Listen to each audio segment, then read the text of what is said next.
Está no ar o Cast UCEF. Olá, para você que nos acompanha no Cast UCEF, bem-vindo! Hoje vamos falar sobre a distinção entre mulheres e homens. Será que existe? Como essa distinção de gênero afeta diretamente a mulher inserida no mercado de trabalho? E também vamos conversar sobre possíveis maneiras de promover a igualdade de gênero. Nesta mesa, hoje, trouxemos convidadas muito especiais, as advogadas Karen Silva Machado Medeiros e a professora do curso de Direito da UCEF, advogada Juliana Galina.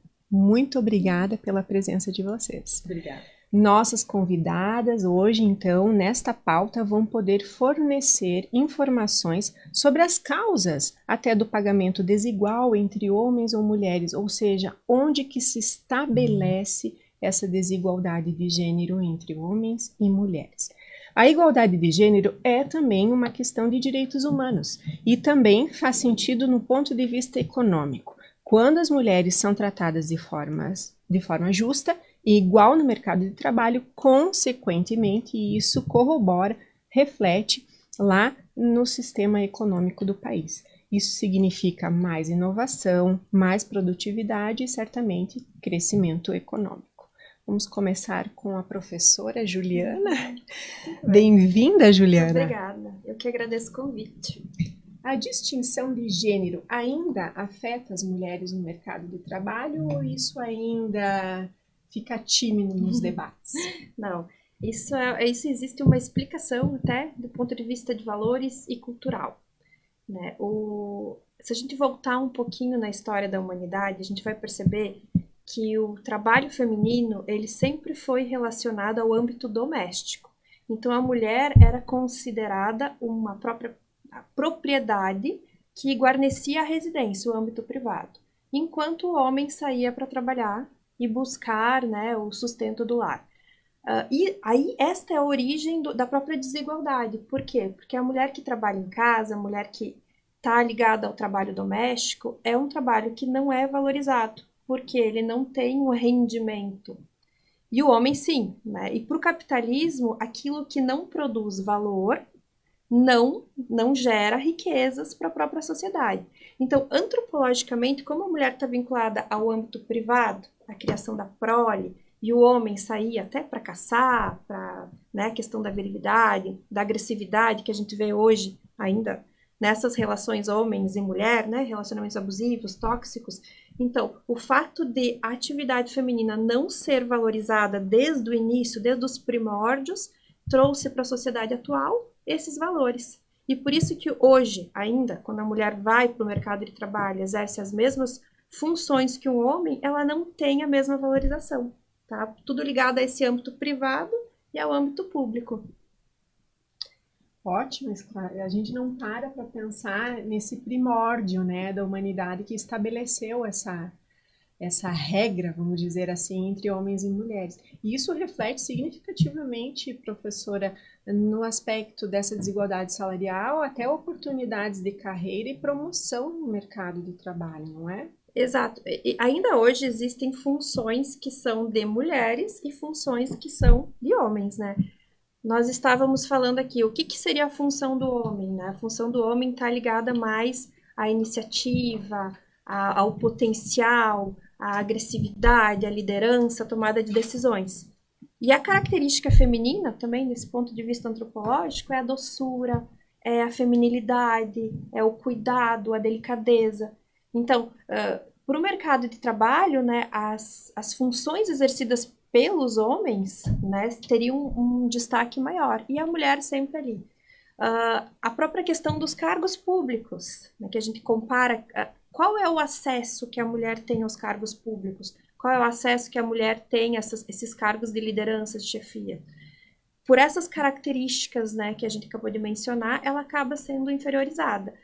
E para que isso seja, né, efetivamente mudado, a gente precisa que mais mulheres exerçam cargos públicos, no exercício de políticas públicas. Por quê? Porque o ambiente público ele é exercido pelos homens e o privado pelas mulheres. Quem cria as políticas? Né? Quem faz as regras do jogo?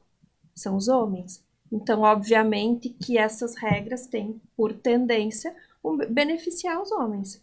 E, inclusive, assim, eu também, no curso de Direito, a gente comentava, tem bastante policial militar, né? A própria questão, a função do militar. As mulheres que ingressam no serviço militar, elas acabam sendo direcionadas para as atividades administrativas. É difícil encontrarmos a liderança, né? A presença da mulher na liderança. E os homens, né, no potencial, na carreira, no trabalho efetivo, né? Então, se a gente for ver as grandes empresas, quantas delas são dirigidas por mulheres? Né? Eu acabei de mencionar a questão dos cargos públicos. Nós votamos em mulheres para que a gente consiga ocupar esses espaços, para que políticas públicas sejam destinadas a igualar, né, essa relação que é desigual.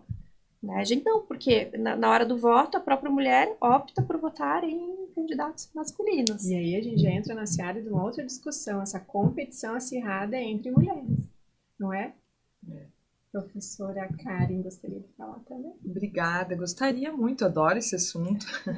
E quero primeiro agradecer o convite também, dizer que é uma alegria e uma honra estar ao lado da Prof. Juliana, somos colegas de profissão e de docência também, né? Já trabalhamos nos mesmos lugares, então...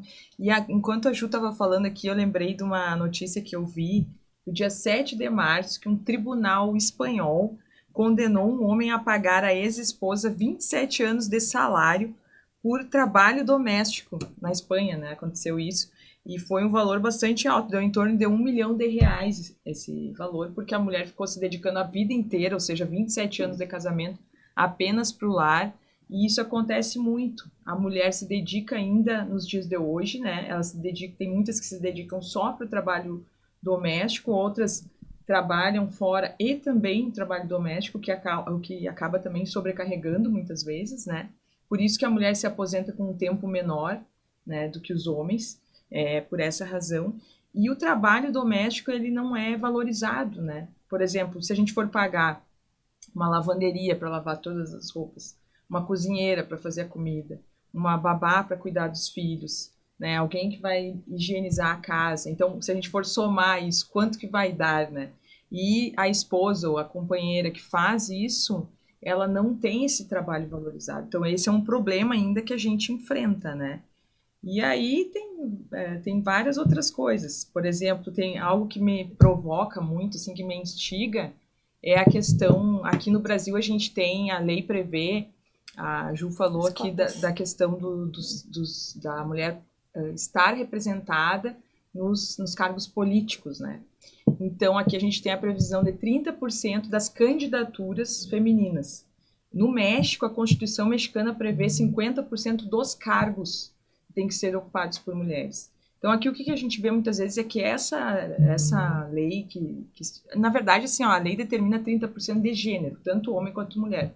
Ou seja, não pode ter menos de 30% de candidatos homens ou mulheres. Mas a gente sabe, né, que sempre a dificuldade maior é em relação às mulheres. E muitas vezes a gente ainda tem candidaturas laranjas, né? Ou seja, as mulheres só participam para poder ter mais homens com toda a articulação, né, masculina ali por trás. É isso. A professora Juliana trouxe um ponto sobre a questão da agressividade, que a gente traz aqui também para esse debate, porque é a violência inserida no espaço do trabalho, por vezes, muitas vezes velada, às vezes não é denunciada nem classificada, que gera o assédio, que gera o abuso também contra a mulher, né?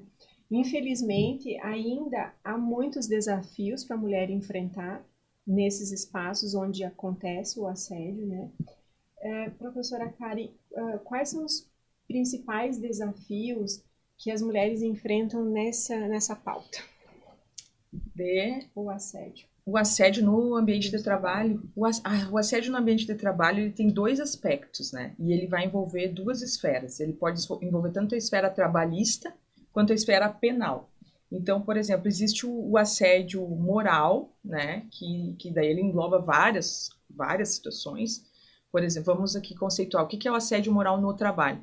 São ações repetitivas, então não é uma vez só, esporadicamente, mas são ações reiteradas que constrangem a trabalhadora ou o trabalhador, enfim. E aí pode ser várias ações, por exemplo, reduzir a carga de trabalho ou sobrecarregar demais, isolar, colocar o funcionário lá num cantinho, lá sem contato, não se comunicar com esse trabalhador, né? Ou seja, manda recados ou fala, mas não olha para a pessoa, não conversa, né? Enfim, né? Uma série de ações ou mesmo xingamentos. Então, às vezes pode ser velada e outras vezes pode ser explícita. Além disso, tem a questão do assédio sexual também, né? Que também tem relação, né, com essa temática. O assédio sexual, ele também é um crime, né? A diferença do assédio sexual e do assédio moral no trabalho é que o assédio sexual ele exige uma hierarquia. Então, ele sempre vai ser feito de um superior hierárquico para com um subordinado para conseguir vantagens sexuais. Já o assédio moral, ele pode ocorrer entre pares, ou do superior para com o subordinado, ou ainda dos subordinados em relação à chefia. Então, o assédio moral, ele é vertical, horizontal, já o assédio sexual, ele é de cima para baixo, né? E aí, como eu acredito assim que a primeira forma de combater isso, essa chaga social, né? Que, na verdade, assim, a questão da discriminação de gênero, ela é secular e é um problema extremamente complexo. Então, quando a gente tem problemas muito complexos, a gente precisa de soluções complexas também, né? O ambiente de trabalho é um aspecto. E aí o que eu vejo que pode combater seria, em primeiro lugar, a informação, né? Então, isso que a gente está fazendo hoje, que já é uma forma de combater. Divulgar, a pessoa entender. Porque, assim, muitas vezes não é que o assediador seja uma pessoa, né? Às vezes pode ser a gente cometer um assédio. Então, né, a gente tem que se policiar. Então, a gente tem que conhecer, saber o que é, para a gente poder se identificar na gente também. Opa, até onde que eu estou aqui, né, agindo de uma maneira correta, né? Então, informar dentro das empresas, adotarem uma política humanizada, né? Então, isso é importante. Palestras, campanhas, né? Divulgações de todas as formas. Essa é uma maneira. E as outras maneiras são que a gente tenha leis, né? Que prevejam punições, né? Seja no ambiente do trabalho, seja fora. A gente sabe, a legislação brasileira que protege a mulher ela é muito recente. Em 1962, a gente tem o Estatuto da Mulher Casada, que permite que a mulher comece a trabalhar fora, que a mulher casada possa comprar alguma coisa. Então... É logo ali, né? Por exemplo, nós aqui ainda temos os requisitos, né, do que as nossas mães viveram dentro de casa. Nós, de certa forma, estamos quebrando esse ciclo, né, esse vicioso da tradição da família, né? Hoje a gente tem a possibilidade, por exemplo, eu tenho 2 filhas, de mostrar diferente para elas, né? Para elas serem mulheres diferentes daquilo que daqui a pouco a minha mãe foi, a minha avó foi. Né? Então, a conscientização e a informação, sem dúvida nenhuma, é muito importante e até quebra o medo da mulher, daqui a pouco assediada, de compartilhar com alguém de confiança no próprio trabalho, que possa levar adiante alguma punição. A gente entende que tem muita mulher que se cala também por medo. E uma coisa que eu vejo muitas pessoas falam assim, tem mulher que gosta de apanhar, o que acontece e ela continua e ela fica na casa. Um dos maiores problemas é a dependência que essa mulher tem, econômica e também psicológica, né? Então, assim, a dependência econômica, muitas vezes a mulher... Esses dias, uma menina de 13 anos entrou em contato comigo pelo Instagram, porque eu divulgo, né, informações sobre isso, e ela me falou assim que o padrasto dela, ou o pai dela, não me lembro exatamente agora, mas era, enfim, né, que ele abusava ela e ela queria saber o que fazer. Eu disse, olha, eu me prontifiquei para ajudar ela e tal, e ela disse assim, só que a minha mãe não tem trabalho, e aí a gente não vai ter onde morar. Então, olha, uma criança de 13 anos, a preocupação era essa. Então, muitas vezes a mulher acaba voltando porque ela não tem, né, para onde. Então, a gente precisa estimular que as mulheres sejam autônomas, independentes. Isso significa se desenvolver profissionalmente e poder ter o seu próprio sustento. Isso é fundamental. E a questão psicológica também, porque muitas vezes eu falo, a gente fala muito e vê muito a questão da violência física, né? Porque tem um olho roxo, porque tem mas eu ainda acho pior a violência psicológica, viu? Porque assim, a violência psicológica, muitas vezes ela perpetua por anos. E muitas vezes a mulher não sabe que ela é vítima. Ela tá passando por aquela situação, mas ela não consegue identificar. Então, e o mal que aquilo faz, ele é muito, muito grave, né? Às vezes irreversível até. E nesse sentido eu ressalto aqui a importância do profissional da psicologia, né? Que é fundamental. Então, são parceiras, assim, nessas ações de família, nesses casos de família. Esse atendimento multidisciplinar pode ser uma política adotada nas empresas, não é? Que já vai trabalhando programas internos. A gente está chegando em um ponto aqui da discussão que, de fato, o gênero, a desigualdade de gênero extrapola a questão aqui da pauta do mercado de trabalho, né? Quer dizer, outras esferas que essa desigualdade acontece. É muito complexo, né, professora Karen? E isso no trabalho, o assédio moral pode vir de outra mulher. Pode. Até mesmo pela competição criada imaginariamente. Alguma coisa assim, tua superior falar, você não faz nada, você não trabalha. Isso também é um assédio. Isso. É uma forma de desmoralizar a outra pessoa. Você pode... Daí você pede pra sair. E aí a pessoa diz, não, você pode sair, mas você não vai conseguir nada melhor que aqui. Ou começa a falar mal de você para as outras pessoas. Sim, Tudo isso fofocas, vai... né? Isso aí é um dos exemplos do assédio moral. Espalhar rumores da pessoa. Isso vai acanhando a pessoa com medo Sem de sair. contar o constrangimento, né, que é gerado. Com certeza, destrói totalmente a saúde mental da pessoa e ela acaba não tendo coragem de sair porque acha que é o fim do mundo. E aí tem uma doença que se chama síndrome de burnout, ou burnout, né? Sim. Que é justamente sobre isso que tu tá falando, que acontece no meio ambiente de trabalho e as consequências são devastadoras. Crises de choro, inclusive tentativas de suicídio, depressão. Capacidade de decidir quanto eu fazer, né? E o pior de tudo é, muitas vezes, o superior falar que é drama isso, que você está se fazendo de vítima. Mas só quem passa por uma crise de ansiedade, uma crise depressiva, de pânico, sabe como é. Que não é nada dramático. A pessoa não quer sentir isso, não quer, meu Deus, querer morrer. Não, ela só tá realmente esgotada. É que uma coisa também que a gente tem dificuldade, às vezes, é de ver que a realidade das pessoas são diferentes. Sim. E os filtros mentais são diferentes. Às vezes, talvez algo que a Ju encare com tranquilidade, para mim, seja um trauma, seja muito... Exatamente. Então, a gente precisa ter essa compreensão no ambiente de trabalho. E ter esse ambiente humanizado, porque isso vai trazer uma lucratividade melhor para o empregador, né?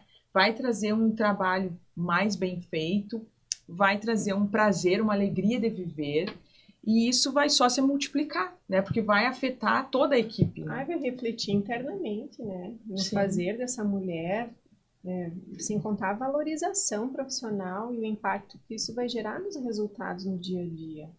Eu acredito que as empresas precisam olhar mais, sabe, para a criação desses programas. Eu sinto bastante falta de olhar, sabe, o que as empresas estão fazendo em relação a isso. São poucas que fazem, né? Tem algumas, a maioria, eu acho que nem realiza esse tipo de promoção no ambiente de trabalho.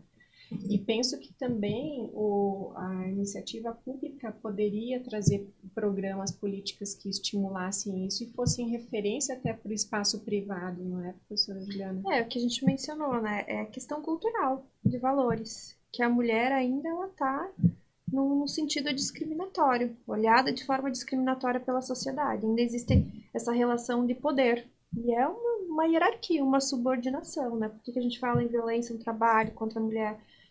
Violência doméstica contra a mulher, porque a forma que né, esse patriarcado tem de se manter, né, é subordinando, é se impondo. E como que se impõe? Com as características masculinas, de força, de agressividade, de violência, né, que são características femininas. E a mulher, ela tende a ficar subordinada. E daí nascem essas questões que a gente tratou aqui. Né? Para a gente falar, então, de uma representatividade feminina nos espaços de liderança, em posições de liderança nos espaços empresariais, precisa ter esse movimento do gestor, do de cima para baixo, para que as coisas mudem. Senão, vocês acreditam que a gente ainda vai continuar nessa mesmice de desigualdade?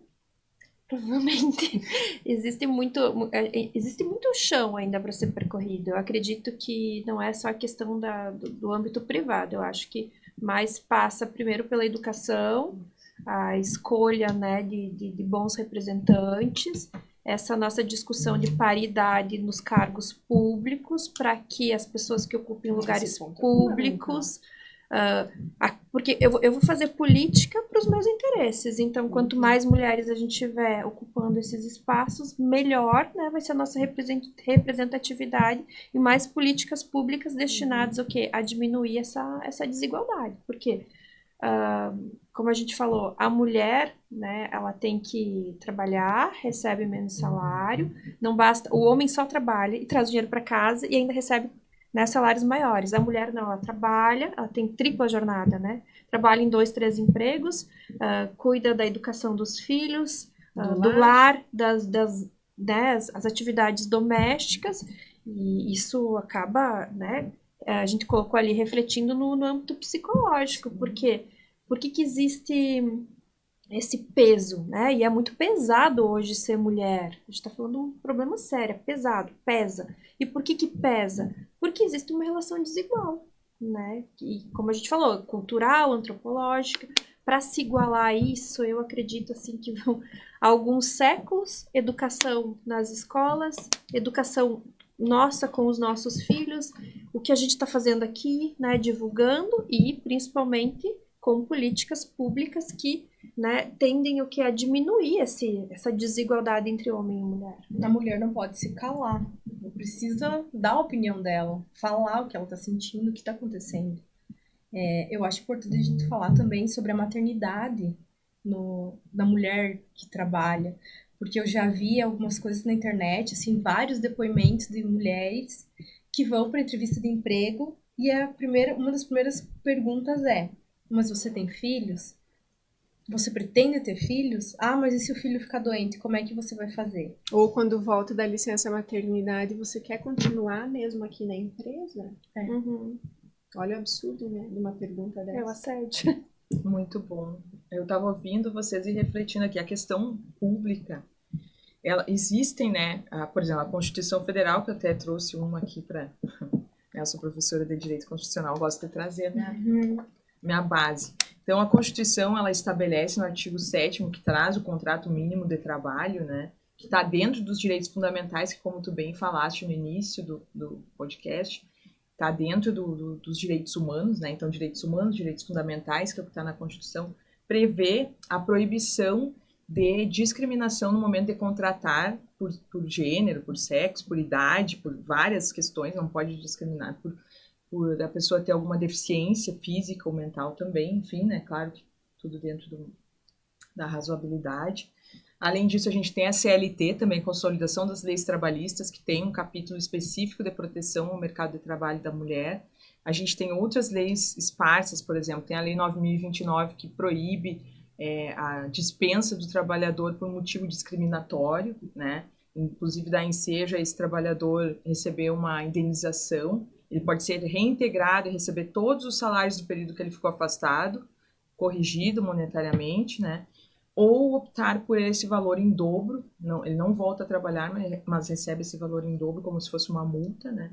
E tem outras leis, enfim, que protegem, né, do tratamento discriminatório, etc. e tal. Tem uma lei também que é recente, acho que é de 2021, não vou lembrar agora o número dela, mas ela estabelece que no mês de março as escolas adotem a Semana de Proteção e Combate à Violência contra a Mulher. Então, hoje já está vigente, então, que faz parte daquilo que vocês comentaram antes, da educação, né?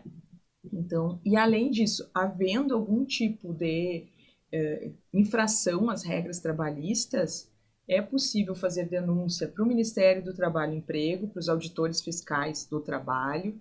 A gente pode fazer denúncia para o Ministério Público do Trabalho, né, que eles têm atuações distintas, né?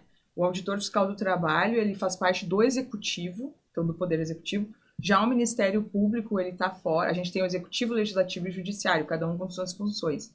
Nós temos o Ministério Público, que é o fiscal da lei, que representa a sociedade. Então, ele pode ajuizar uma ação, né, pedir um dano moral coletivo, por exemplo, quando há o descumprimento das leis trabalhistas. Então, existe uma série de regras que podem ser né, aplicadas. Além disso, a questão do assédio sexual tem que registrar BO se acontecer, né, boletim de ocorrência, e pedir para que seja dado o encaminhamento necessário. Agora, claro, e isso que a gente está falando acontece não só no ambiente privado, mas no público também, né? Eu recentemente, inclusive, atendi uma servidora que estava passando por problemas bem difíceis no trabalho e assim, ela era uma mulher muito bonita, falava muito bem, ela se destacava, sabe? Quando eu fui na audiência, dava para perceber, assim, o quanto ela se destacava, ela tinha um brilho, assim, sabe? Então, muitas vezes acontece isso também. A pessoa, a vítima de assédio, ela não é um coitadinho lá. Geralmente é alguém que tem um grande potencial, né? E aquilo ali, infelizmente, né? É uma pena, é algo que... Mas a gente precisa combater. E até, assim, uma coisa interessante, quando a gente vê que a empresa, por exemplo, promove campanhas, palestras, se porventura tiver um processo trabalhista, isso, e a empresa apresentar isso... conta muito ponto para ela na sua defesa, né? Então, mesmo ela pode, quem sabe, evitar uma condenação, ou se condenada, ela pode reduzir o valor. Então, é muito importante que até porque ela foi uma promotora na educação nessa pauta. E não pode se eximir, Andressa, de punir os trabalhadores que cometerem isso, por exemplo, começar a dar apelido para um colega, começar... Claro que uma coisa, brincadeira é algo saudável. A brincadeira é aquilo que todo mundo gosta, né? Agora, aquele tipo de piada que a pessoa se sente inferiorizada, se sente humilhada, constrangida, aí não é mais brincadeira, né? E aí, nesse ponto, o empregador ele tem que estar atento para coibir.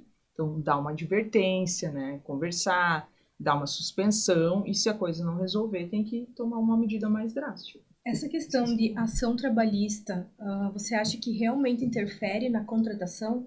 Da pessoa ajuizar uma ação? Ela está processando a empresa que ela trabalhava, mas ela está procurando emprego. Tu acha que ela pode... Eu acho que, assim, as pessoas têm muito medo disso, né? Mas, assim, bom, eu vim para Chapecó em 2010 e comecei a advogar, e meu carro-chefe sempre foi as trabalhistas. Hoje eu atuo mais na família. E assim, nunca deixaram de conseguir um emprego, né? Até porque assim, ó, se o empregador, por exemplo, tentar manchar a imagem do ex-funcionário, ele vai ter uma outra condenação, né? Então, assim, ele tem que tomar muito cuidado. Se ele ligar e falar mal, ou se ele pode até não falar nada, mas ele não pode falar. Na carteira de trabalho não pode ter nenhuma anotação desabonadora, né? Então... As pessoas têm medo disso, eu diria assim, ó, não deve ter medo. Se tiver um direito, falar sobre isso. Se tiver um direito infringido, tem que buscar a garantia dos direitos, tem que fazer alguma coisa para não se perpetuar, né? Porque sempre vai ter um espaço assim para as pessoas, né? O que não pode mais acontecer por conta do medo, as pessoas não buscarem combater, sabe? Coibir, de fato, buscar a solução pela lei, sabe? Pela justiça mesmo. E a gente sente muito isso, assim, das pessoas terem medo de falar, terem medo de realmente concretizar daqui a pouco um processo em função disso. Mas é a partir disso que o combate acontece. E assim, as denúncias podem ser feitas de forma anônima, né? Por exemplo, o Ministério do Trabalho e Emprego, Ministério Público do Trabalho, tem o Pardal MPT, que é um aplicativo, ou no próprio site, vai ali, clica que é anônimo. Se tiver gravações, documentos, pode juntar ali também. E aí o próprio procurador vem, ele vai falar com os funcionários, vai falar com o empregador, ele vai investigar, não vai chegar e já... Sim. E uma coisa que é importante também é desmistificar algumas coisas, assim, falando sobre isso. Tanto sobre, a gente falou aqui do assediador no ambiente de trabalho e o próprio agressor da mulher. Porque, assim, às vezes a gente tem uma mania de demonizar as pessoas, assim, o bom ou o mal, e, na verdade, assim, nós somos bons e maus, né, a depender das escolhas que a gente faz. Então, assim, ó, a pessoa, ela por exemplo, comete um ato de agressão, talvez a gente, né, a gente não pode resumir a pessoa àquele ato ali. Claro que a gente não pode deixar passar em branco, mas eu acho que é importante falar desse outro lado também, sabe? Porque senão fica assim como se, não, a pessoa cometeu uma coisa, ela é a pior pessoa do mundo, e não é assim. São coisas assim que às vezes a pessoa age, ela não... Hoje, eu com 45 anos, mãe de 2 filhos, eu vejo assim, o quanto eu me modifiquei, sabe? E assim, se a gente não der oportunidade para as pessoas se modificarem, se melhorarem, se perceberem, a gente se fecha muito, né? E assim, o ser humano ele é complexo, ele não é uma coisa redonda, assim. Ele é até isso assim que a gente fala, a gente está falando aqui hoje de família, né? As famílias são diferentes. Hoje eu ouvi uma notícia que uma mulher se casou com ela mesma em Minas Gerais. Eu achei uma ótima opção, porque pensem bem, ela não vai precisar partilhar bens, ela não vai se preocupar com traição, ela não vai se preocupar, então assim, a pessoa casou com ela mesma. E assim, às vezes a pessoa... Não sei se juridicamente isso é possível, né? Ela casou. Mas assim, às vezes a pessoa mora sozinha, é uma família. A pessoa mora ela e o filho dela, é uma família. A pessoa mora ela e a avó, a minha filha hoje está morando com a minha mãe, é uma família, né? Então assim, as famílias são complexas, o ser humano é complexo, né? A própria mulher, a gente tem semelhanças, mas a gente tem muitas diferenças também, né? Por exemplo, eu não me considero uma mulher frágil, uma mulher super delicada, uma mulher... Bela recatada do lar. Não, eu assim, não me considero mais frágil que um homem, sabe? Pode ser que tenha um muito musculoso ali. Fisicamente, né, professora? Mas de força interna, supera muito o homem, né? Isso aí. Eu falava brincando para os alunos assim, mas não fiquem bravos comigo. Eu falava assim, eu falava que porque nos concursos públicos tem as diferenças também de corrida, né? Por exemplo, o homem vai correr, sei lá, 2 quilômetros e a mulher 1,5 km. E aí os alunos falam, mas como isso, né, prof? Porque se é igualdade... Diferença. Aí eu dizia, não, é que a mulher, fisicamente, ela realmente, a gente é mais frágil. Isso é para compensar, porque intelectualmente nós somos muito superiores. Mas é uma brincadeira só, né? Só para descontrair mesmo. Mas realmente tem essas diferenças. A lei, ela estabelece... Isso também é legal de falar aqui. A lei, ela estabelece a igualdade formal, né? Todo mundo é igual. Homens e mulheres são iguais perante a lei. Mas existe a igualdade material, que é a isonomia. Aristotélica. Isso, que significa que tu tem que tratar igualmente os iguais e desigualmente os desiguais na medida da sua desigualdade. Então, por exemplo, olha só, o homem tem uma força física maior, a mulher menor. Então, no concurso público, tá certo fazer essa diferença, porque eles não têm a mesma...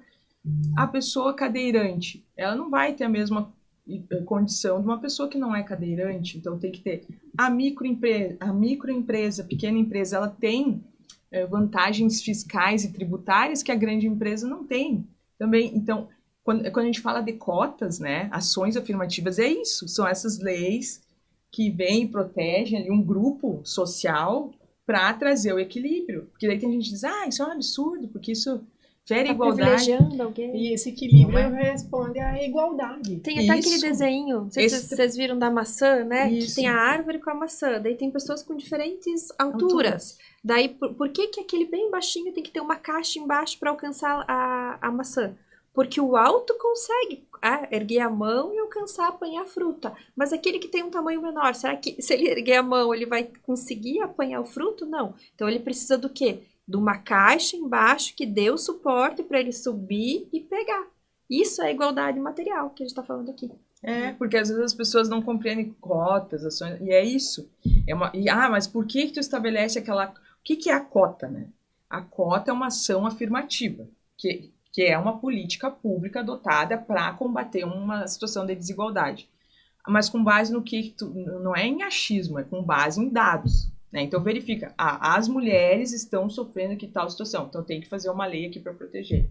Aqui, se não tiver uma lei aqui para contratar pessoas com deficiência física, essas pessoas vão ficar à margem, né? Vão ficar marginalizadas na sociedade, não vão ter emprego, não vão ter como se sustentar. Então tem que vir uma lei, isso são cotas, né? É bom ter cotas ou é ruim? É necessário, porque se não tiver, a gente vai continuar com o problema se perpetuando. Então, a cota ela serve para resolver esse problema né? Na verdade, deveria ser natural, né, essa ação. acesso. Só que não é. A realidade é essa. Porque né? as características são diferentes, né? É muito complexo. E essa heterogeneidade toda aqui, todo esse ecossistema, sugere levar à igualdade. É isso que a gente discute tanto, a busca por ela, né? Que é um dos principais direitos que a gente tem. A gente Isso tem aí. a vida, em primeiro lugar, a liberdade e a igualdade, que está lá no artigo 5º da Que Constituição. possamos lutar por elas, né? Que a gente não desista dessa luta. Essa aí é constante, né? É constante. É constante. E Quem vamos está evoluindo. nos ouvindo, né? Quem está nos ouvindo, busque informação, né? Dê acesso a elas, reflita, leva para o seu entorno, discuta isso, mas não se cale, né? Como a Fran falou. Isso, procurar ajuda, né, Fran? É muito Ajuda. importante. Isso aí. Vamos indo para o final do nosso podcast, infelizmente, porque está sensacional essa conversa. E eu passo agora, então, para as considerações finais da professora Karen. Eu quero agradecer o espaço e me disponibilizar, né? A minha grande missão de vida, eu tenho certeza que é compartilhar informações, é o que eu mais gosto de fazer. E também convidar o pessoal que quiser me acompanhar nas minhas redes sociais, que eu produzo muito conteúdo, tanto no meu canal do YouTube, quanto no meu Instagram, quanto nas outras redes. É @professora Karen Machado, com C de coração. E agradecer, dizer que estou disponível, que eu puder ajudar, sempre estarei aí para defender, principalmente as mulheres, né, que é uma grande pauta. E esse elo que eu criei com as mulheres é justamente em razão das minhas alunas, que sempre assim, me fortaleceram, me estimularam, das minhas colegas e amigas também, então sou muito grata. E dizer assim que a vida é feita de problemas. Então, assim, os problemas não são algo ruim. Os problemas são coisas boas que nos fazem evoluir, que nos fazem modificar, né? Tanto nós individualmente quanto enquanto sociedade. Então, que a gente dê essa oportunidade para as mudanças, que a gente olhe para as pessoas com mais amor, com mais carinho, com compreensão, de saber que um dia a pessoa vai falar uma coisa, ela não está num dia bom, né? Seja no ambiente de trabalho, seja na rua, seja na nossa casa, né? Porque o direito, ele serve, em primeiro lugar, é justamente para buscar o bem comum, a paz social, né? As leis servem para isso, mas o fundamento é esse, para que a gente possa viver melhor, para que a gente possa viver mais feliz, né? E a informação, ela é fundamental para a gente combater as violências, sejam dentro do mercado de trabalho, sejam em casa, na rua. Então, quanto mais a gente puder nos informarmos e divulgar informações, mais a gente vai colaborar. Então, parabéns pelo trabalho de vocês, porque faz essa função também, né? Muito obrigada, professora. Que sejamos promotores, né? De todas essas causas e lutas, e queria lhe dizer que adorei lhe conhecer. Um prazer enorme conhecer a professora Karen, dizer que a mesa do CashUCEF está sempre aberta. Parabéns por essa luta, por essa bandeira que teu coração falou, que você faz, né? Então, prazer lhe conhecer, muito obrigada. Muito obrigada. Professora Juliana, suas considerações finais. Então, também gostaria de agradecer o convite e mencionar que é isso mesmo, né? Trazendo informação que a gente consegue discutir e buscar soluções. O que não se pode fazer né, fazer de conta que esse problema não existe, né? Varrer para debaixo do tapete, trazer luz, né? Quando a gente tem um problema, né? A gente põe, né, uma sujeira, o que a gente faz? A gente põe no sol para quarar, não é isso? Trazer a luz. Então, que a gente consiga, né, cada vez mais discutir e ver que, de verdade, essa igualdade, ela existe na lei, existe, né, no direito, na Constituição, mas que efetivamente na vida cotidiana, na vida prática, ainda falta muito para a gente alcançar. Mas não é porque está distante que a gente tem que parar de andar, né? Um passinho de cada vez, evoluindo. E quem sabe, né, as nossas descendentes, as futuras gerações, né, as nossas futuras mulheres, elas têm que passar menos, né, por menos problemas que nossa geração passou, né, que as nossas avós passaram e assim por diante. E aqui está nosso dever, né, que possamos romper esses ciclos e permitir que nossas filhas possam ser mais livres. Viver numa sociedade mais justa. Numa sociedade mais justa. Professora Juliana, nós ficamos muito felizes com o seu aceite na pauta de hoje aqui no Cash UCEF. Agradecer pelas tuas ricas contribuições aqui. Tenho certeza que a audiência tá feliz de nos ouvir. Obrigada mesmo por todas as contribuições. Agradecer a Fran também e mais essa parceria, né, Fran? E também a gente agradece você que nos acompanha aqui no Cast UCEF. Não esquece de nos seguir nas redes sociais, porque aqui no Cast UCEF a pauta tem passe livre. Até a próxima. Você acompanhou o Cast UCEF.